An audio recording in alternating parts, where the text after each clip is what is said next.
Today we're going to have a little recap and just a chance really to show you what I do with some of the slings that we breed and how we look after them. Now in this pot here, this is one of our normal nursery pots. You've seen us use these before. It's just a standard size deli cup, and these in here are the Regalis slings that we took some weeks ago now, only a few weeks back, from our female Poecilotheria regalis, and they go into these little these nursery pots until they molt out again, and then they're just too large to stay in here. So what I then do is I then move them over. Now if it's a terrestrial species, I tend to put them in a terrestrial pot, but basically the same setup, just a low one rather than a tall one.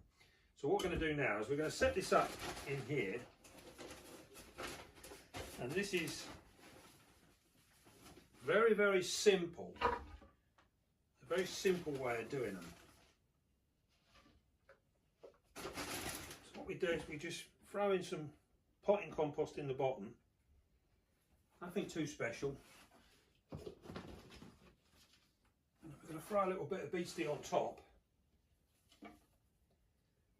And the reason we're using the beastie soil is because of the bits of leaf and things in it, and they'll actually get in and burrow in this.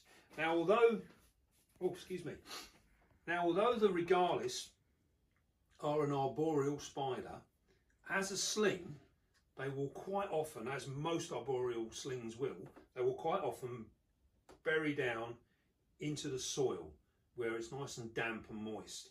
And this is a really, really good place for them to be. And if they were out in the wild, it's probably one of the safest places for them to be, rather than up in the trees and things like that where they become bird food. So we're going to get our trusty paintbrush. Now we're not going to put anything else in this enclosure. So literally all that's going to be in here is the soil. And then what will happen is when we take these out of here, they will disperse around the tank, and they will stay on the sides, and they'll web the sides up, and they'll stay there, and some will burrow down as well.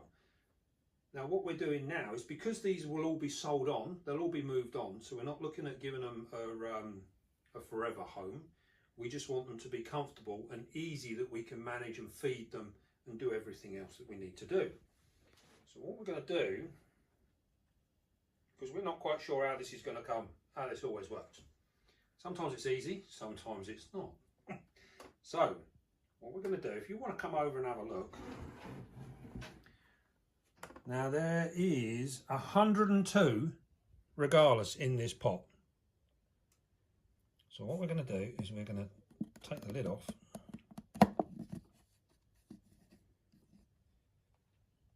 Nice and gently.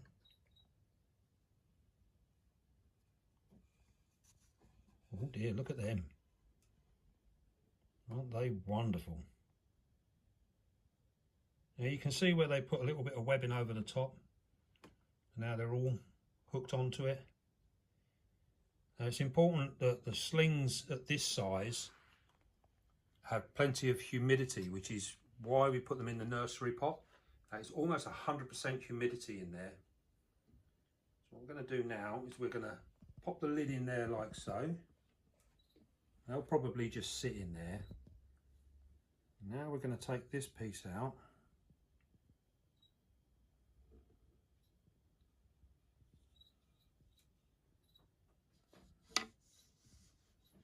And now we're going to take this piece out.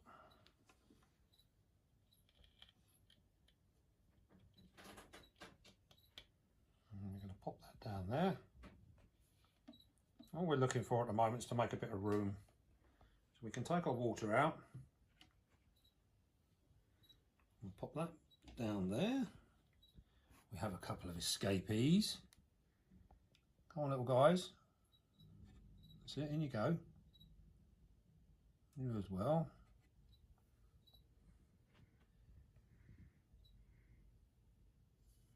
What I'll do is I'll turn this around so you can see it.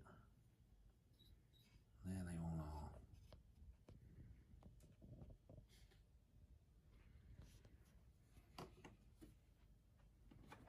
See, some of them are quite big. There we go. Just need to chase them off. Notice all the molts in there. Molts everywhere.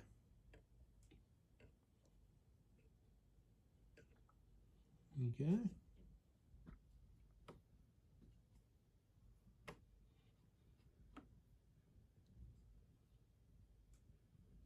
This is the easiest way to keep them. Now, I know a lot of people with their slings, they'll pot them up individually.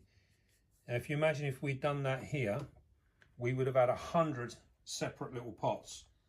And to be absolutely honest, 100 pots of these, plus other slings that we have as well, it can become very, very time consuming. And I found this to be one of the easiest ways of maintaining them. You know, you're not going to lose many like this at all. You know, you lose the odd one, which would just be natural anyway. You lose them, the odd ones, the weaker ones. So this is a very, very good time management, if you like. We can look after these really well. So what we're going to do, we're going to leave these now. Get back in. We're going to leave these now. And tomorrow we will feed them, we'll film that, and we'll see how they go. So until then, I'll see you shortly. Right, hello guys. Now it's been a couple of days now since these little fellas have been in here. And if you remember, we've got 102 in here. And we're going to see if they're ready for some little crickets. I'm actually just going to plop a few in. Let's see if they're hungry.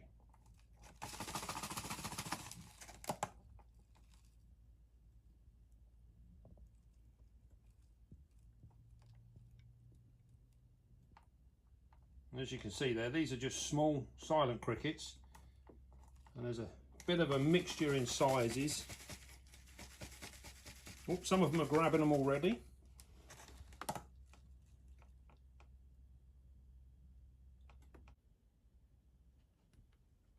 We can give them some more crickets, I think.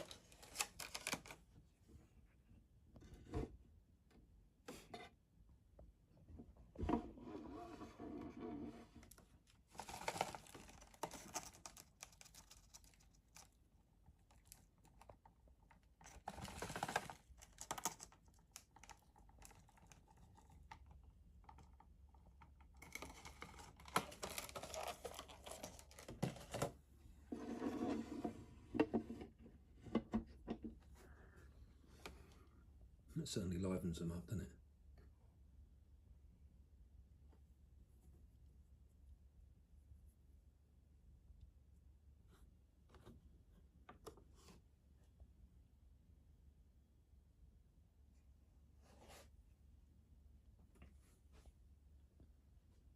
Right then.